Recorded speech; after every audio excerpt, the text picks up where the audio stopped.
When shopping for new windows, you may come across some vocabulary that's foreign to you. It's important to know the industry terms and parts of a window early on in your shopping journey. Being able to ask the right questions will ensure you get the features, styles, and energy-saving benefits you want for your home.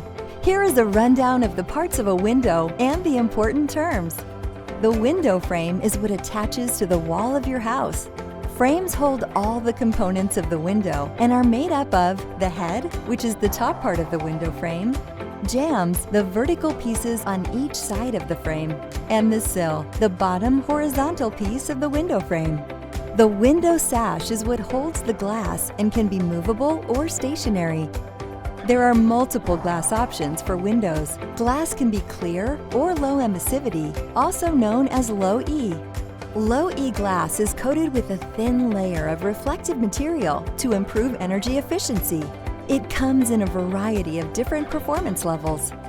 Single pane glass is just a single pane of glass in the window.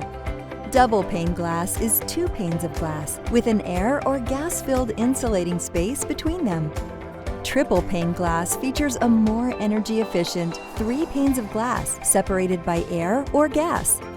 Spacers are strips of material that the glass is mounted to form a seal while keeping the separate panes of glass from touching. Glass packages refer to all the different combinations of these options you can choose.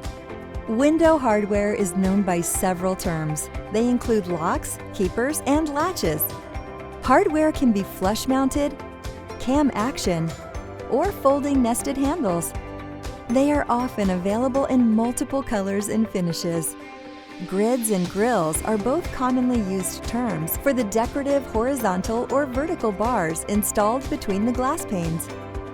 Now that you're up to speed on the most used Windows lingo, you can feel confident in your conversations with home improvement store employees or your contractor.